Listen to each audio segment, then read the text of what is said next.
Hi guys, welcome to my channel. ಇವತ್ತು ನಾವೇನು ಮಾಡಲು ಬಂದಿದ್ದೇವೆ ಅಂದರೆ ಸಾಂಬಾರು ಮಾಡಲು ಬಂದಿದ್ದೇವೆ. ರುಚಿಯಾದ ಸಾಂಬಾರು ಕೇವಲ 15 ನಿಮಿಷದಲ್ಲೇ ಹೇಗೆ ಮಾಡೋದು ಅಂದರೆ ಬನ್ನಿ ನೋಡೋಣ. ಫಸ್ಟು ತರಕಾರಿಗಳನ್ನೆಲ್ಲ ಈ ರೀತಿ ಇಟ್ಕೊಂಡು ಅದನ್ನು ಕ್ಲೀನಾಗಿ ಕಟ್ ಮಾಡ್ಕೊಳ್ಳಿ, ವಾಶ್ ಮಾಡಿ ಕಟ್ ಮಾಡ್ಕೊಳ್ಳಿ. ಈರುಳ್ಳಿ, ಬೆಳ್ಳುಳ್ಳಿ, ಟೊಮೆಟೊ, ಪುದೀನ, ಕೊತ್ತಂಬರಿ ಸೊಪ್ಪು ಎಲ್ಲ ಕ್ಲೀನಾಗಿ ಕಟ್ ಮಾಡ್ಕೊಂಡ ನಂತರ ತೊಗರಿಬೇಳೆ ಹಾಗೂ ಆಲೂಗಡ್ಡೆ ಈ ಥರ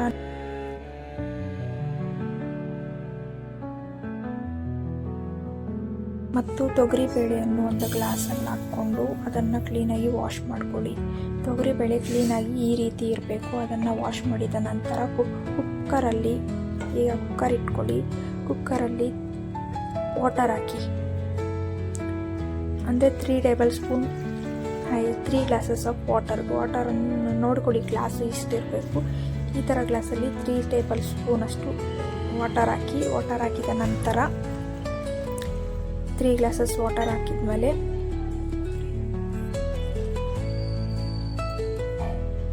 ಮತ್ತು ವಾಶ್ ಮಾಡಿಕೊಂಡಿರೋ ತೊಗರಿಬೇಳೆಯನ್ನು ಕ್ಲೀನಾಗಿ ವಾಶ್ ಮಾಡಿಕೊಂಡಿರೋ ತೊಗರಿಬೇಳೆಯನ್ನು ಆ್ಯಡ್ ಮಾಡಿ ಮತ್ತು ಕಟ್ ಮಾಡಿಕೊಂಡಿರೋ ವೆಜಿಟೇಬಲ್ಸನ್ನು ಹಾಕಿ. ಈಗ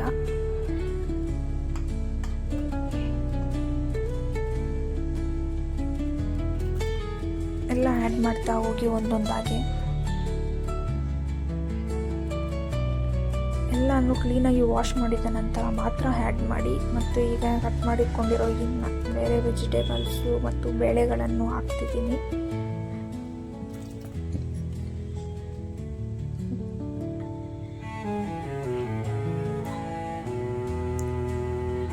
ಇವೆಲ್ಲ ಕ್ಲೀನಾಗಿ ಮೆಷರ್ಮೆಂಟ್ಸ್ ತೊಗೊಂಡು ಹಾಕಿ. ಕೇವಲ 15 ಮಿನಿಟ್ಸಲ್ಲೇ ನಿಮ್ಮ ರುಚಿಯಾದ ಸಾಂಬಾರು ರೆಡಿ ಆಗೋಕ್ಕೆ ಬೇಕಾಗಿರೋ ಪದಾರ್ಥಗಳು ಇವೆಲ್ಲ.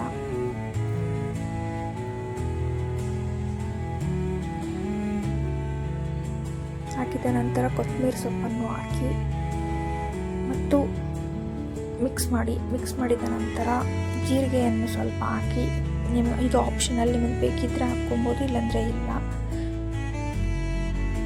ಹಾಗೂ 4 to 5 ಟೇಬಲ್ ಸ್ಪೂನ್ ಸಾಂಬಾರು ಪುಡಿಯನ್ನು ಆ್ಯಡ್ ಮಾಡ್ಕೊಳ್ಳಿ. ನಿಮಗೆ ಖಾರಕ್ಕೆ ತಕ್ಕಂಗೆ ಆ್ಯಡ್ ಮಾಡ್ಕೊಳ್ಳಿ. ಬೇಕಂದರೆ ಇಲ್ಲಿ ನೀವು ಒಣಗಂಡು ಮೆಣಸಿನ್ಕಾಯಿ ಕೂಡ ಯೂಸ್ ಮಾಡ್ಬೋದು. ಹಾಗೆ ರುಚಿಗೆ ತಕ್ಕಷ್ಟು ಉಪ್ಪು ಹಾಕ್ಕೊಳ್ಳಿ. ನಿಮ್ಮ ರುಚಿಗೆ ತಕ್ಕಷ್ಟು ಹಾಕ್ಕೊಳ್ಳಿ, ಸಾಕು. ಕಡಿಮೆನೇ ಹಾಕ್ಕೊಳ್ಳಿ, ಯಾಕಂದರೆ ಆಮೇಲೆ ಟೇಸ್ಟ್ ನೋಡ್ಬಿಟ್ಟು ಕಡಿಮೆ ಇದ್ದರೆ ಮತ್ತೆ ಹಾಕ್ಕೊಬೋದು. ಜಾಸ್ತಿ ಆದರೆ ಕೆಟ್ಟೋಗುತ್ತೆ ಅಂತ ಅನಿಸುತ್ತೆ, ನೋಡ್ಕೊಳ್ಳಿ. ಮತ್ತು ಅದನ್ನು ಕ್ಲೀನಾಗಿ ಚೆನ್ನಾಗಿ ಮಿಕ್ಸ್ ಮಾಡಿದ ನಂತರ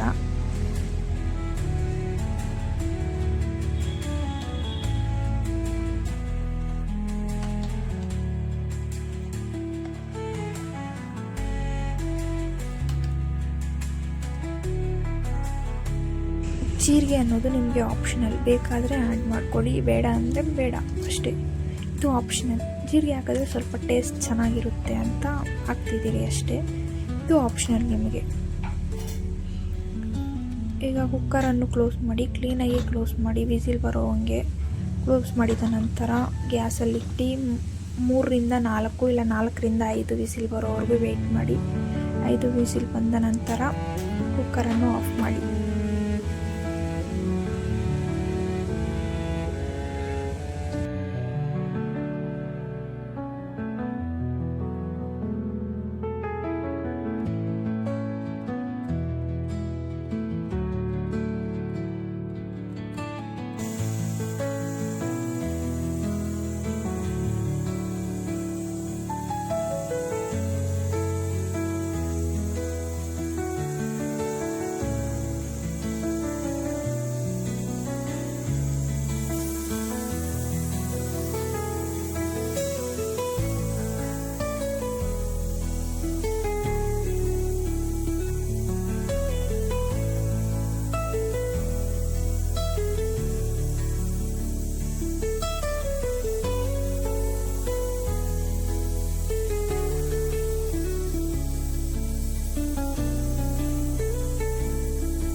ಇಲ್ಲಿಗೆ 5 ವಿಸಿಲ್ ಬಂದಿದೆ. ಸೊ ಗ್ಯಾಸ್ ಆಫ್ ಮಾಡಿ ವಿಸಿಲನ್ನು ಎತ್ತಿ, ವಿಸಿಲ್ ಬಂದಿದ ನಂತರ ಎಲ್ಲ ವಿಸಿಲೆಲ್ಲ ಕಂಪ್ಲೀಟಾಗಿ ಬಂದ ನಂತರ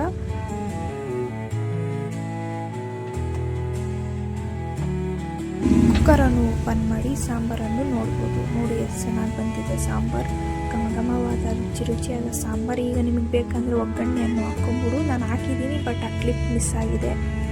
ಒಗ್ಗರಣೆಯನ್ನು ಹಾಕ್ಕೊಂಡು ಮಿಕ್ಸ್ ಮಾಡ್ತಾ ಸ್ವಲ್ಪ ಹೊತ್ತು ಬೇಯಕ್ಕೆ ಬೇಯಿಸಿದ ನಂತರ ನೀವು ಸರ್ವ್ ಮಾಡ್ಕೊಂಡು ತಿನ್ಬೋದು. ನೋಡಿ ಘಮಘಮವಾದ ಸ್ಮೆಲ್ ಅಂತೂ ಸೂಪರಾಗಿದೆ, ಚೆನ್ನಾಗಿ ಬಂದಿದೆ ಸಾಂಬಾರು.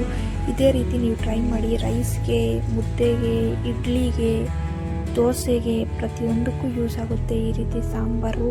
ಟ್ರೈ ಮಾಡಿ, ನಿಜ ಇಷ್ಟಪಡ್ತೀರಾ. ಟ್ರೈ ಮಾಡಿಬಿಟ್ಟು ಹೇಗಿತ್ತು ನಿಮ್ಮ ಸಾಂಬಾರು ಅಂತ ಕಮೆಂಟ್ ಮಾಡಿ. Thank you. ಇದೇ ರೀತಿ ನಮ್ಮ ಚಾನಲನ್ನು ಸಪೋರ್ಟ್ ಮಾಡಿ ಮತ್ತು ನನ್ನನ್ನು ಸಪೋರ್ಟ್ ಮಾಡಿ, ನಮ್ಮ ಚಾನಲನ್ನು ಸಪೋರ್ಟ್ ಮಾಡಿ. ಇದೇ ರೀತಿ ಮಿನಿ ಕಿಚನ್ಸ್ ಸಬ್ಸ್ಕ್ರೈಬ್ ಮಾಡ್ಕೊಳ್ಳಿ ಮತ್ತು ಲೈಕ್ ಮಾಡಿ, ಶೇರ್ ಮಾಡಿ, ನಿಮ್ಮ ಫ್ಯಾಮಿಲಿ ಮೆಂಬರ್ಗೆ ಶೇರ್ ಮಾಡಿ.